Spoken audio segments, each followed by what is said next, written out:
I'm liking this mustache. This is a really advanced version. It is getting there. It is getting there. Thank you for the kind compliment, sir. I do appreciate that. You don't know how you look from the outside view. So, thank you. I've actually always been fond of these like sideburn type of beards that used to be popular in the 1800s, but they also were popular in X-Men with Sabretooth and Wolverine. Of course. Yeah. my older powerlifting days, I had those ugly ass, like, pork chops, or what are they called? Mutton chops, yeah.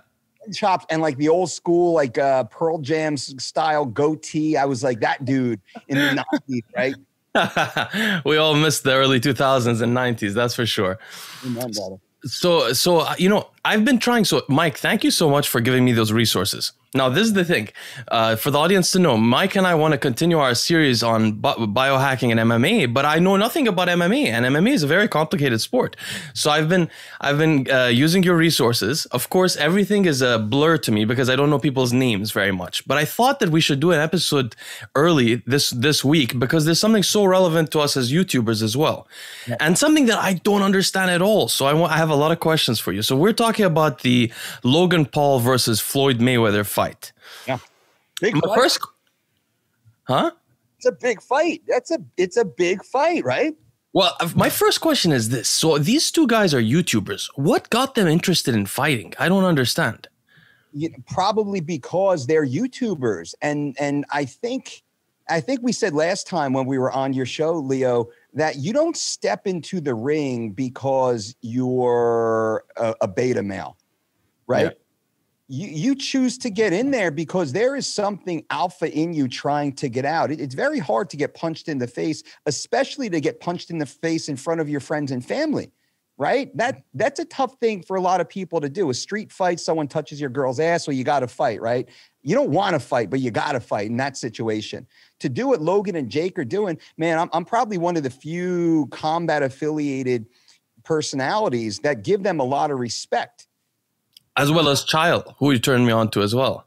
What's that? I don't know how to say his name. Is Chael Sonnen? Chael Sonnen. Sorry. Uncle Chael, baby. Yeah. He's awesome. I love watching that. Thanks so much for telling me about him. Of course. So you give these guys a lot of credit for what they're doing. And man, they're bringing eyeballs to the sport of boxing, which is bumping up purses. Even into the UFC now, we're starting to see a lift in purses because of what the Paul brothers are doing. Yeah, so I had two questions within that. The first one is, aren't these guys in their 20s? So are they starting to learn to fight in their 20s? And is that possible? Do people... I had a wrestling background, and I started fighting. I had my first MMA fight at 28 years old, and I fought until about my mid-30s or so, which that's late, very late. And I was a decade behind, I think, in skill set development, reaction time. So I saw a true disparity. I was always a coach. I fought because I needed the money because there's no one's paying MMA strength coaches back in the early 2000s, by the way. There is a disparity. But at the same time, I think what Logan and Jake are doing, it's boxing only.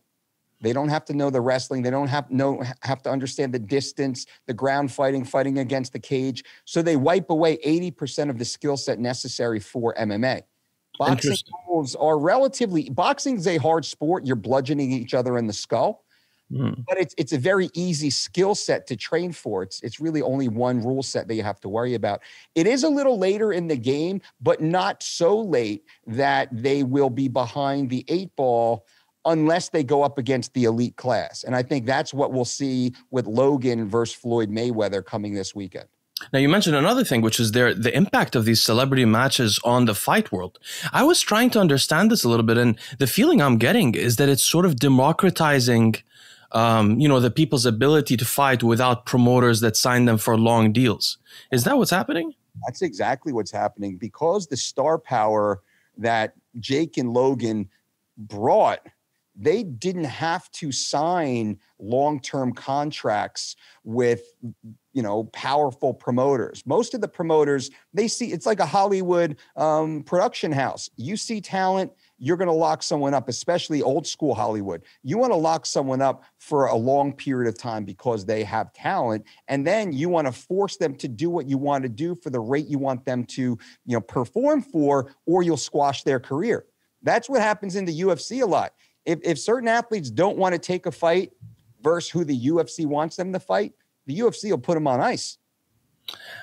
But the question is this: does the viewing audience care about the skill discrepancies? I mean, is it becoming the case that if you can fight and you have a household name, you're as interesting as a professional fighter with a less well-known name? Is that how it is?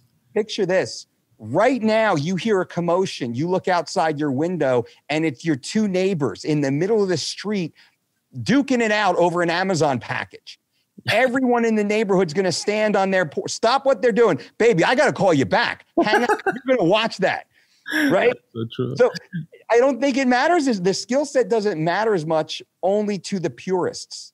So did Floyd Mayweather face an MMA guy called Conor McGregor in a boxing match? In a boxing match. And he lent Conor to co-promotion, if you will, but lent Conor to the boxing world to compete against Floyd.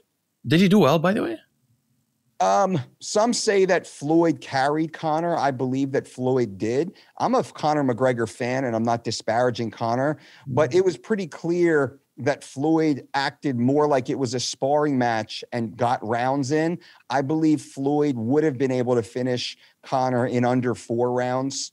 Truly, you know, Conor can take a punch, right? He's got a sturdy chin, but you could really see how different they were in class. Now, in the octagon, I think Conor McGregor beats Floyd Mayweather in probably 60 seconds in the octagon.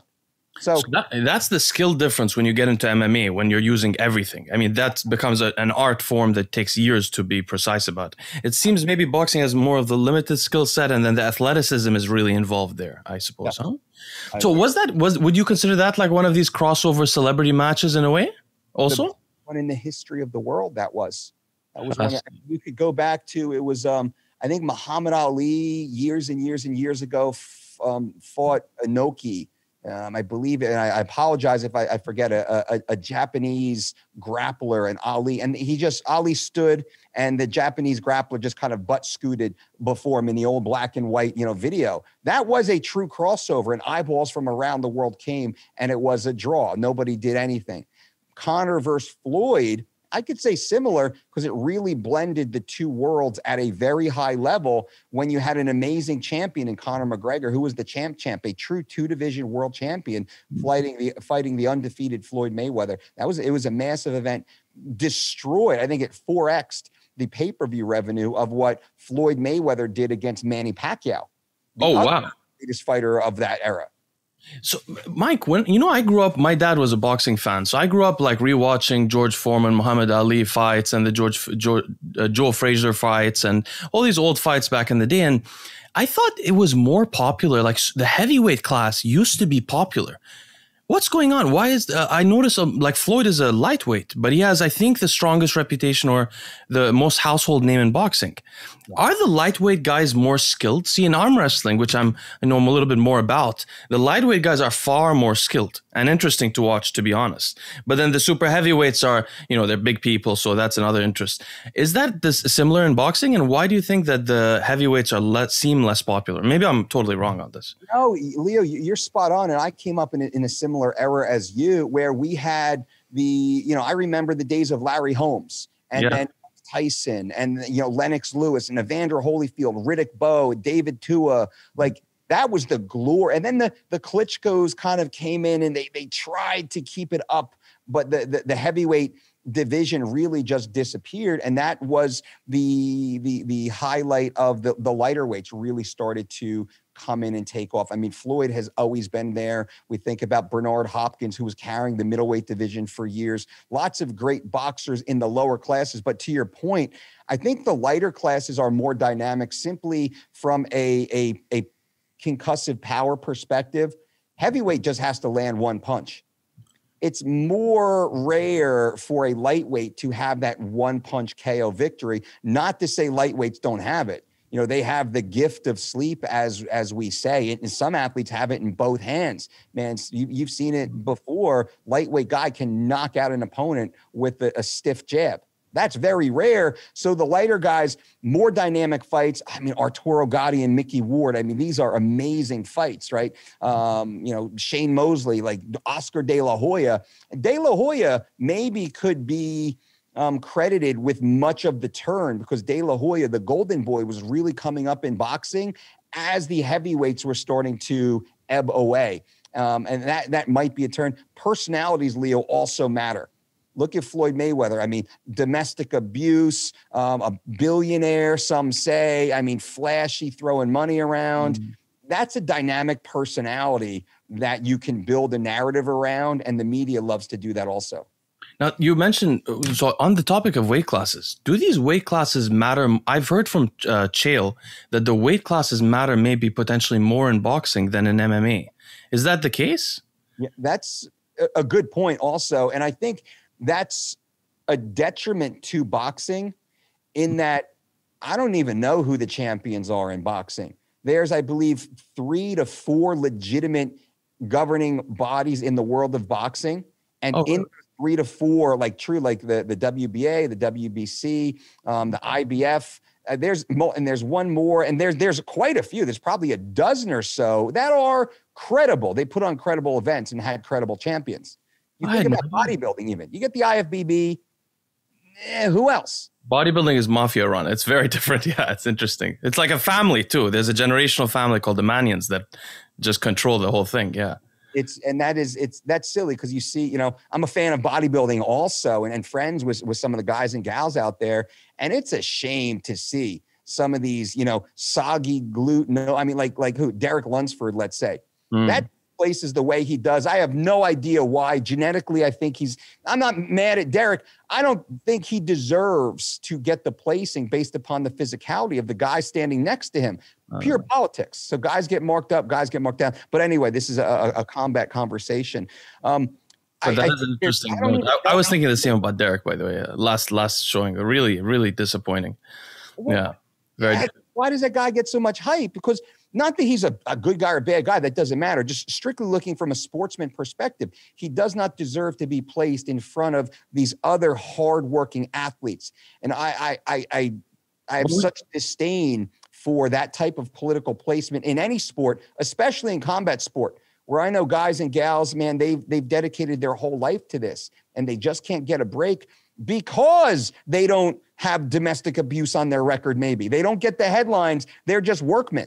A kid like Mirsad Bektik, a Bosnian refugee placed in Germany, Italy, then in Nebraska, makes his way up through the UFC, never got a push because he's just a good guy. He was donating shoes to homeless kids with some of his purse money.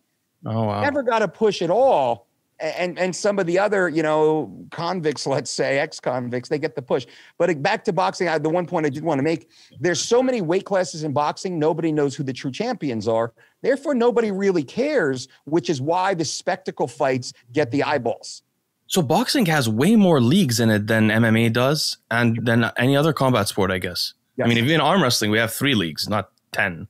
And then they're not really equally, they're a bit different than each other. So boxers, do they get then more opportunity also to switch between leagues and potentially work up their career compared to people who limited to one league?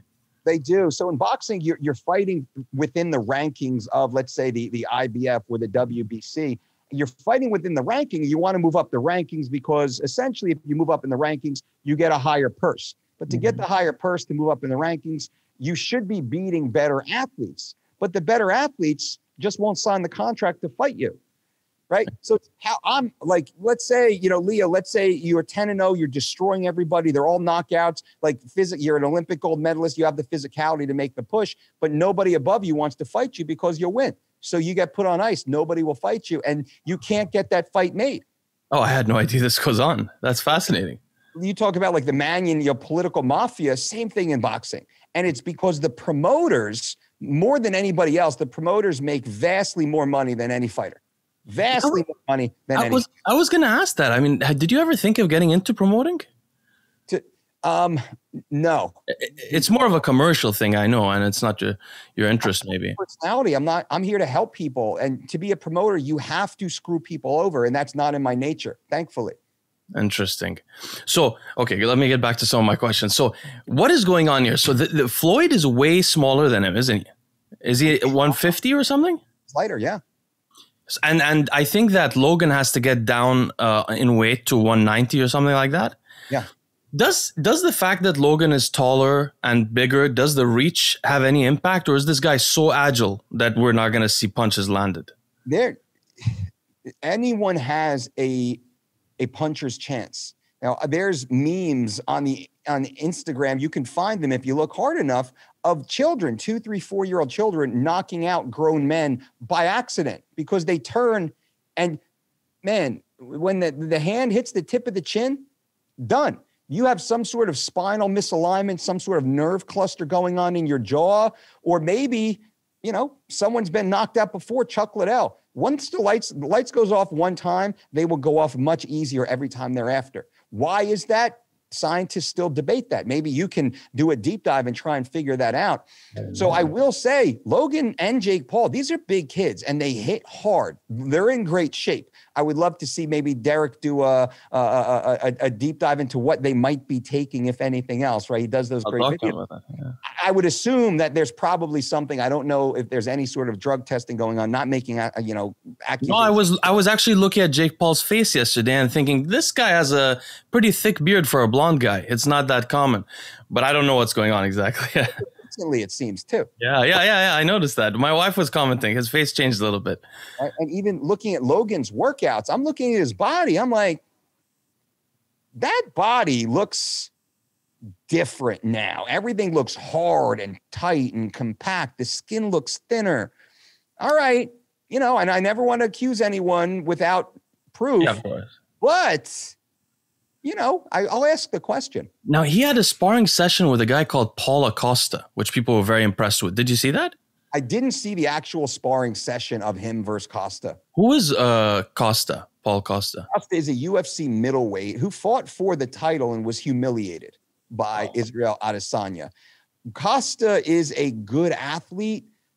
A lot of PED accusations thrown his way. I don't know that he's ever tested positive for anything. You look at the guy, he looks like an Adonis. He's got an amazing physique. He could probably walk onto a classic physique stage. He has that type of musculature without training, like a bodybuilder. Not a great striker, though. Not a great boxer. So I would not put Paulo Costa as the face of boxing for MMA. No, Paulo Costa is a combat athlete who knows how to be in a fight. So you're not going to, get him riled up. You're not going to outclass him, I would say. So these are brave kids. These are really brave kids fighting real fighters. Whether they're fighters, they're trying for sure. It's pretty. Yeah, I'm buying into it. Also, I like it. You have to have guts to. You don't need to do this stuff. They're making money, but they're already rich people. Yeah. So, but can I ask you also? Do you think that, as you mentioned something I never heard before, I didn't know that you can concuss or get knocked out or the lights go out quicker every time it happens to you. Do you think starting at I know that they're younger than their opponents, I assume, but they're still a little bit, they're in their mid-20s, I assume.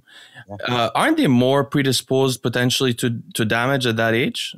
Yeah, you could look at it both ways, but just doing it being, in the culture since the late 90s, I would say they have a benefit from a late start because they don't have so many rounds of trauma in the bank, right? They haven't gotten hit in the head hundreds, if not thousands of times as someone like a Floyd would have, or a Paulo Costa, let's say. And I came up through MMA in the early days before The Ultimate Fighter 1 even came out, when MMA training was fighting. You spar. It was either big glove sparring or little glove sparring, and you get into 10 fights that day. Like, if somebody gets dropped, usually the opponent your training partner would step off you, allow you to stand back up, shake it out, and then you get right back in there and go again. You want to talk concussion overload, right? This is the way it started. So the fact that the Paul brothers were not a part of that, I think it benefits them. They're going to be a little cleaner upstairs. That reminds me of something I've always wanted to ask you about. I keep forgetting every time we talk. There's a guy called Gary Goodridge. Have you ever heard of him? Yeah, Big Daddy, Gary Goodridge. This is really interesting to me because I'm mainly a fan of arm wrestling. It's my favorite sport. Although now I'm accumulating, I watch chess now I watch MMA, I do all kinds of weird stuff, but I'm mainly a fan of arm wrestling. And arm wrestlers, Now, I don't know how much you'd buy into this, but arm wrestlers consider themselves in a combat sport. What they like about it is they say it's a strength sport that's a combat sport, but we can't break our spine or get a concussion. The worst thing that could happen is you break your arm or you slowly degrade your arm. So Gary Goodridge was actually potentially top 2 or 3 in arm wrestling in the world, which is really interesting also from another angle, which is that arm wrestlers are mostly pulling, and over time they lose ability to extend their arm fully. So you would think that the last person to enter a combat striking sport would be an arm wrestler, especially because probably he was an arm wrestler to protect his head, and also he probably can't strike that well. But interestingly, this guy is the only arm wrestler who moved into combat sports. I don't know how well he did. Maybe you could fill me in on that. But what I do know is he can't speak anymore. He can barely speak. Gary's not the only one. I know Gary a little bit, and Gary's a good guy. And Gary was very famous. He was one of the biggest draws in the early days of NHB, which was the predecessor to MMA. So NHB was no holds barred fighting. And then maybe in 2002, 2003, Nick Lembo and the New Jersey State Athletic Commission came up with the unified rules of mixed martial arts. And that's what the modern era of MMA is based on. So Gary was in the NHB world and then into the MMA world in that late 90, early 2000 transitory area. Remember John McCain getting the UFC pay-per-views banned, this whole area looking for regulation. Well, Gary was fighting during those periods of time, where regulation was much smaller. Open glove or no glove fighting, no rules fighting, kicks to the ground, knees to the head on the ground. I mean, think about your head's on the canvas and somebody comes from on top and foot stomps your skull. I mean, this was legal. This was legal. Wow. Now, Gary went and made his name and most of his money fighting for an organization called Pride over in Japan. Leo, do you know Pride? Yeah, I've heard of it. Yeah. Try and go down the Pride rabbit hole. Okay. Insanity. The fight, they would put the 150, 170 pound athlete versus the 300 pound sumo wrestler. Yeah, I remember that. Great stuff. But also Mirko Krokop versus Wanderlei Silva, Alistair Overeem versus Chuck Liddell, Quentin Rampage Jackson versus Shogun Hua. I mean, some of the greatest fights in the history of combat sports of all time. Wow. Happened over in Pride. Gary was a part of that. Super strong, super tough, got some wins, but he was more of a journeyman fighter. I mean, much like myself, I was never going to be a champion, but I was good enough to fight the best guys and was in those wars. Gary was in much bigger wars than I was. I could speak a little bit to some of the trauma and the damage. He had so much more, and it was so cumulative. And I don't think he did the right things throughout his career to help rehab or enhance himself. I do doubt that listening to him speak now, but Gary's story is not rare. A lot of my friends from the early days, I call them up and it's a hard conversation for me to listen to because it's not the person I remember of 20 years prior. And that's the game. That's the fight game. Yeah, I wish we could start to promote, there's obviously a lot of ways to limit the damage done from concussions in fights. I believe that most of the methods are not being used. I have 2, for example, that I can just mention now that if we could promote, will probably save lives eventually. One is if you block adrenaline right after having a concussion, you dramatically lessen the impact of the damage. So one of the parts of the damage comes from the actual trauma to the head. The second part comes from the inflammation in the head afterwards. There's a lot of ways to reduce the inflammation. Some are used, but I don't think beta blockers, adrenaline blockers like propranolol are used. And it's an easy way to really limit the damage if you do it right afterwards. So if you have a training session where you got hit that day, after your session, you also probably recover faster, generally, if you take a short-acting beta blocker like propranolol. A second thing, of course, I've been talking about a lot on my channel because I'm very fond of it. It's an injection called Cerebral Lysine, which is purified growth factors from pig brains. In Eastern Europe, when people get TBIs or strokes, they give them these injections for 5 days in a row in a hospital. I've been injecting myself with it sometimes for various reasons. There's other benefits as well. Dramatically reduces the amount of damage that can happen. These growth factors do get into our brain. You can feel it. You get brain fog. It's the feeling of being on an SSRI 7 months in, but it happens in one day. SSRIs increase neurogenesis also. It could massively reduce damage to fighters, massively, especially like after a real fight. And I bet there it's not being used. I've never even heard of it being used. I've never heard of it, and I've been to thousands of fights working with hundreds of fighters. I've never heard of it, never seen it, haven't had one doctor discuss it or apply it. I've been to the ERs right after severe knockouts. Never has this even come up, Leah. I mean, this is truly groundbreaking. It sounds like something every coach and athlete should have in their gym bag. Yeah, I mean, one of my friends in LA is a top psychiatrist he's a professor at UCLA. Even he didn't know about it. I talked to him about it. He said, "Are you serious? This has existed for 40 years. It's popular in Eastern Europe, but for some reason they don't discuss it here. It's not that it has no association with like prion diseases or anything like that. Never happened before. Some people might think, oh, it's brain factors from pig brains, but it's purified. Never been associated with that. I've used it hundreds, probably 50 times so far. My clients use it for depression and other things to get it's very helpful when you upregulate neurogenesis. You get anxiolytic effect and an antidepressant effect short term. It lasts about a week or two. So sometimes my clients use it for that or to get off drugs. Also very helpful to get off addiction. But for fighters, I mean, I could only imagine how much this could help people. And it's an easy injection. It's not a thick oil. It's very easy to inject 2 cc's here, for example, in the chest, and you move a small needle and do it to another 2 cc's here, and you get the whole ampule done. And within 2 hours, you start to feel brain fog and a relaxation. You go to sleep as if you took a lot of growth hormone. Feels like a lot of growth hormone. When you relax, you recover. And it's a very obvious thing, very, very potentially protected. But getting back to the fight, and I don't want to keep you too long here, but I wanted to ask you, why is it not sanctioned? And what is the deal with sanctioning? Chael was trying to, I don't know what I'm listening to. He's really interested in the sanctioning. I don't know what it means. I won't speak to that because I didn't hear Chael talk, but I know Chael quite well. We're very close friends. I was thinking you might because you were in Oregon too, right? And he's in Oregon. So you guys must, I thought so. I used to live at Chael's house for some fight camps. I was Chael's coach during a good part of his career. I was his teammate. And let me tell you one thing. Chael Sonnen is one of the greatest fighters I've ever seen in person.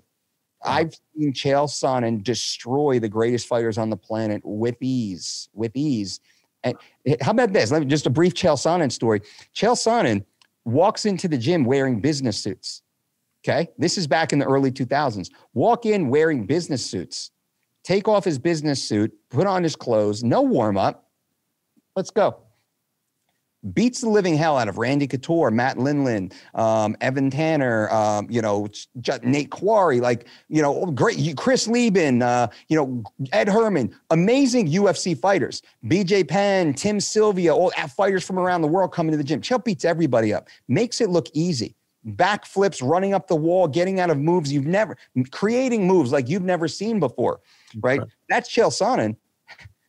Walks off the mat into the shower, takes a shower, no towel, puts his business suit back on, walks out the door. Good day.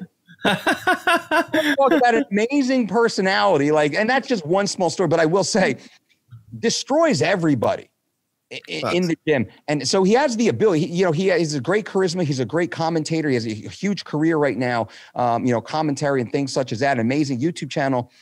But that's one of the greatest fighters on the planet speaking. Wow. And that doesn't always come across, let's say, because he's so good at his analysis job. I'm glad you told me that. I didn't know. I didn't realize. Yeah. You wouldn't know. And I want to tell, that's who's the greatest fighter you've ever seen? Chael Sonnen. Wow. Okay. Yeah, for sure, Chael Sonnen. For sure. He's such a good commentator and such an interesting personality. I thought maybe he was more known for that. That's incredible. Now that he is, I've been blessed to know Chael since the early 2000s. So we're going on, man, it's 15, 16 years now. To be honest, you guys talk a little bit similar too. It's almost, you guys have a similar cadence to your speech, actually. He reminds me a lot of you. I think that's why we get along in a way, because I'd say Chael and I were both outsiders in a way. because we're different. And this isn't special. We're different. And I think Chael and I, we actually gravitated towards each other. Difference. Can I give you another story here about Chael? Yeah. Chael and I, we go out to dinner after a fight card. We go out to dinner, and Chael's a successful businessman, entrepreneur in his own right. We go out to this, big fancy dinner with all these different people. And in Oregon, it's a little bit different. When the bill comes in Oregon, everyone takes out their calculator and they start to calculate how much money I didn't got a soda, you got a soda, I got a water. Who got I only had one mozzarella stick, and this all goes on. Now I'm just happy to be sitting next to Chael Sonnen. I look at the bill. The bill's $200. So $200, $250. Because you got to tip the girl, who serves the food. I just take out $25. I throw it on the table. I said, I had a burger and a Coke. There's $25. That's my share. Chael looks at me and goes, that's fucking genius. Takes out his money, throws it on the table. We go stand outside. We're just chit-chatting. And he said, you know what? He's like, I've never seen that before up here. And it's so refreshing. That you didn't calculate in detail? I mean, when you go out with 10 people, I'm the guy, I sneak the card to the waiter, I pay for the bill. That's my normal inclination, right? Everyone, they love to go out with me because... It's funny you mentioned this because this is actually, so I'm half American and half Arab, and I grew up in Dubai and in America. And in Dubai, we actually always comment on this. Like Western people, they start calculating stuff when they order. We try to fight over who will pay. It's like an honor thing. Like, no, I'm paying. And there can be arguments, and it can become a severe thing when one guy's trying to pay, the other guy's refusing for. And often we have like a thing where people will try to sneak out of the table to go pay without you knowing. And then you get upset. You find out he did that. Then next time you got to take him out again, and you got to sneak it or pay ahead of time. So we always comment on that. These guys are trying not to pay for each other. I appreciate that. And I got some, buddies like Manny Gambirian and Edmund Tarverdian. I go out with these guys. They're Armenian. Armenians like that too. It's a fight. Yeah. In a restaurant, and I'm finally like, all right, you pay. I'm not going to break up this restaurant. It's almost too much. It gets annoying, actually, to be honest. It gets annoying after a while. But it's just a different mentality. That's just one small, kind of story. And I think was very early in our friendship. That's when we realized, we just had some things, in common. Now back to the sanctioning, right? That was the question. Yeah. So sanctioning there is a rule system. So in arm wrestling, I don't know very well, you do, and hopefully, you educate me in time. There's a rule system in arm wrestling. And you said there's 2 or 3 governing bodies, and there's specific rules. But I say, hey, Leo, you and I, we're gonna arm wrestle. We're gonna get, it's gonna be on Leo and Longevity's channel. We're gonna live stream it. We're gonna sell it for this much money, and it's gonna be basic arm wrestling. It's gonna, you and I, we're gonna, clasp hands. I'm gonna, bring it down. You're gonna bring it down.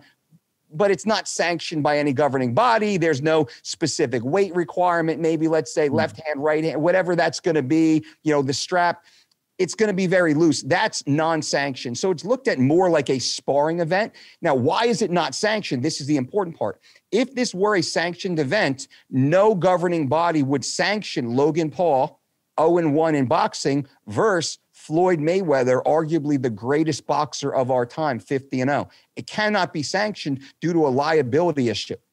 There is a bar of entry to get matched up into certain sports. Is the liability that Floyd could lose his title, or is the liability that Logan could get hurt? Logan could get hurt. If this was a real boxing match, Logan could die. People die. People die in boxing. It's not uncommon for there to be deaths. If you see the boxer dies, you're not shocked. You say, that's unfortunate, sad. You're not shocked by that. That happens in boxing. Yeah, I didn't know that. I just learned that apparently every year somebody dies in boxing.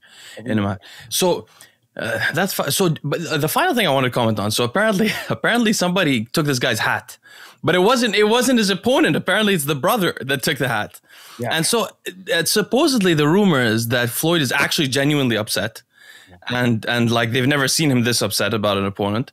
So I'm assuming he's going to try to punish him a little bit in the ring. So it should be a fun fight, I think. I think it'll be a fun fight. And I'd say, that's kind of a douche move on Jake's part because Jake stole the thunder from Logan. This is Logan's night, right?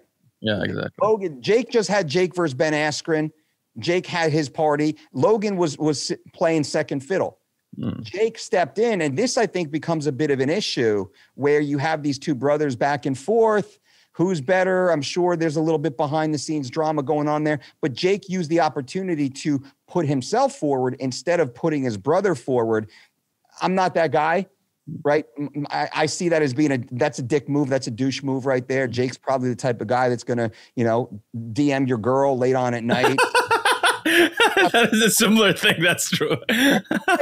That type of personality, man. And, I don't know Logan, very well, but he's a different type of personality, right? Big brother, little brother, maybe some of that, societal, interplay, comes in here. I'm not sure. Now, Floyd is a narcissist in a good way, as most great athletes are. You have to be. To a degree, clinically narcissistic. Well, that's a whole other term. But Floyd wants to look great. He wants to outclass Logan. He probably is looking to fight Jake down the road, which might be a worse fight, more dangerous for Floyd, because Jake is a bigger guy and a better boxer currently than Logan is. You could say. I think Jake is more dangerous, as we've seen so far. Logan might actually be picking this up. I've seen athletes go from zeros to heroes in 2 fights in 6 months. And I've seen amazing athletes go from best in the world to, out of the organization in 3 fights. So that matters also. How does this thing go down? The smart money says Floyd Mayweather carries Logan for a little while, beats him up, outclasses him, makes him look silly, probably puts them down for a TKO. I think they're probably going to get a TKO out of it, like Floyd did to Conor McGregor. TKO Conor also. Conor just couldn't keep up after multiple rounds. I think that happens to Logan here too. Logan could drop a bomb though. One heavy overhand can put anyone down, and who knows what Floyd's been doing. And that's another thing. Who knows behind the scenes? Has Floyd been, snorting coke off of, strippers' bellies? Has interesting parties, I hear, yeah. Hey, these things happen, right? We hear rumors, so I don't know. So the final thing I want to ask you is just, there was a fight before with Logan. Can you fill me in on it? Was the other fighter not very skilled? Or Logan's last fight, I believe, was over in England, and he lost to another YouTuber. Oh, it was a YouTuber. So I thought one of these guys fought an MMA guy.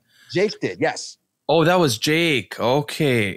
Jake fought Ben Askren, who was a world-class level collegiate national champ, Division I collegiate national champion. That's probably one of the greatest wrestlers in our country, who does have experience at the international stage. Came into the UFC, came into MMA, won the Bellator title, which was a big title. Wow. Won the ONE FC title over in Asia, another big title, and then came into the UFC and beat Robbie Lawler, who was the former UFC world champion. So Ben Askren was no joke. Ben Askren was a horrible striker. Okay, and that's what I heard. Retired. And many would say Ben was just doing it for the purse. I think Ben was guaranteed $500,000, walked away close to $2 million for the event. Wow. Okay. Man, who listening right now is not going to say, hey, man, for $2 million, I'll get my ass in the shape and throw some bombs? So, and he's facing another guy who I don't know anything about. I think his name is called Woodley, Tyron Woodley next. Yeah. What's his back? Do you know about him also? A buddy of mine. Like I'm friends with Tyron Woodley. We trained together in the early days of Team Quest. Woodley is another great U.S. wrestler. I believe he was an All-American, 1 or 2-time All-American. Again, that's the elite class. Came into MMA and dominated for a long period of time. Was a very dominant. I think he had 5 world titles inside the UFC. And then, like I said, an athlete gets old overnight. Boom. And then his career kind of fell off the cliff. Nothing against Woodley. These things happen. In almost every industry, right? One day the cardiologist just can't hold the scalpel anymore, let's say. In MMA, it's much more, apparent in one fight overnight. So Woodley was released by the UFC after a series. I think he had 4 losses in a row after being such a dominant champion. Doesn't because I don't know for sure, hasn't shown the ability to pull the trigger anymore. And this is common with combat athletes. They physically look great. They train, their bodies are impeccable. They're beating their all-time bests on the treadmill. Their heart rate looks awesome. Their VO2 max, all the metrics look great. But when they get in the soup, they just can't swim anymore. Do you think this is trauma-based? I do. I think trauma has a big part of it. Yeah. I think lifestyle and goals change. The way there's a level of, and I think this is why I was physically an amazing athlete, but I didn't have the violence in me. I didn't have that. And there's this chip on your shoulder that you need to have that violence in you. And that's why I said there's this level of narcissism that's necessary to excel at things, all sports. Combat sports is even more insulated and these athletes are very tortured souls in a caring way. That's what drives them to do this, to subject themselves to this type of abuse and trauma consistently, and this violence and this anxiety, the roller coaster, the psychological turmoil to get ready for a competition, a fight competition. Oh, it's horrendous. And they keep going back to it. So I think Woodley, hopefully he's got to a point in his life that he doesn't have that violence in his soul anymore. He still has the athleticism and the will to compete. Me, I compete in other metrics. How many humans can I help? How many lives can I touch? Like, what can I do with, maybe my bank account or different metrics I can compete. So I have that competitive desire, just as a little aside here. But the violence, that's really a different thing.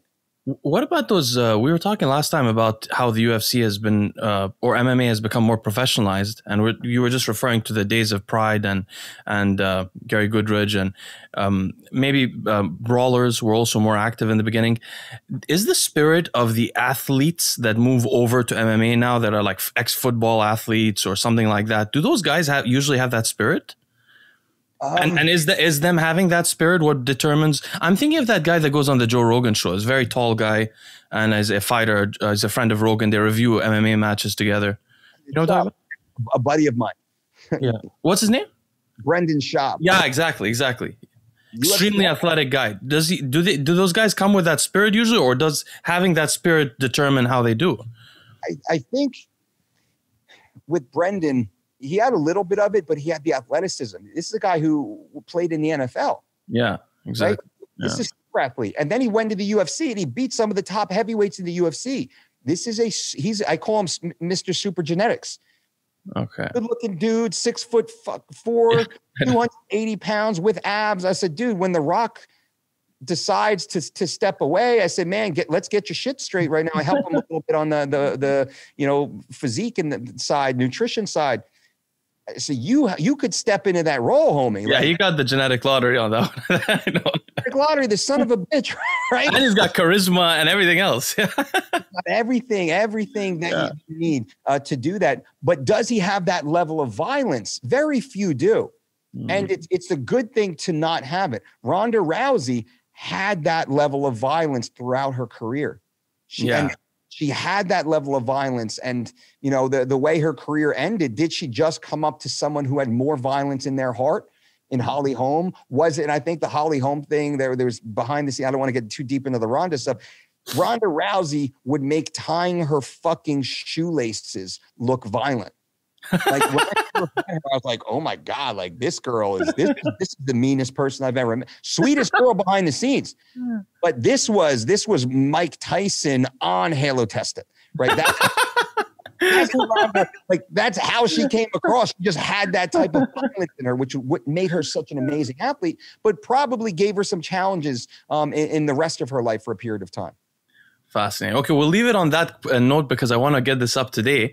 But Mike, we'll talk soon. Every day I'm watching some videos, so I'm trying to train myself so that we can start getting some guests on, and I can not just ask general questions. I can have some useful questions to ask. But I really love. By the way, I'm so happy actually that I got to know you and got sort of more into the sport. I haven't really followed martial arts since I was 10 or 12, and this is a far more interesting sport than anything else I followed. Obviously, far more. I mean, I liked arm wrestling, but that is so unidimensional compared to this.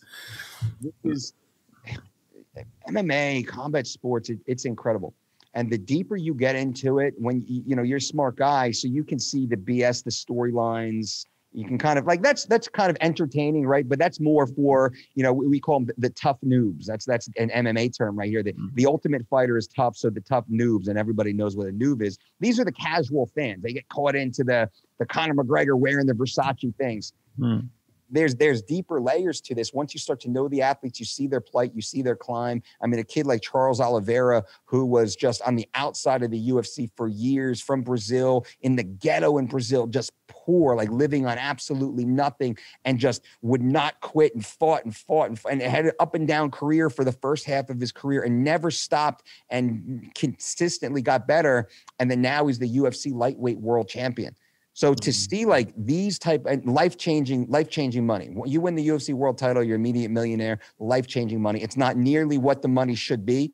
Likely Logan Paul's going to make more money this weekend for a non-sanctioned event than Charles made for, you know, 20 plus fights in the UFC at a world title. But still, that being said, life-changing money. So those are the stories that I really enjoy. And then the level of skill set that we're seeing right now.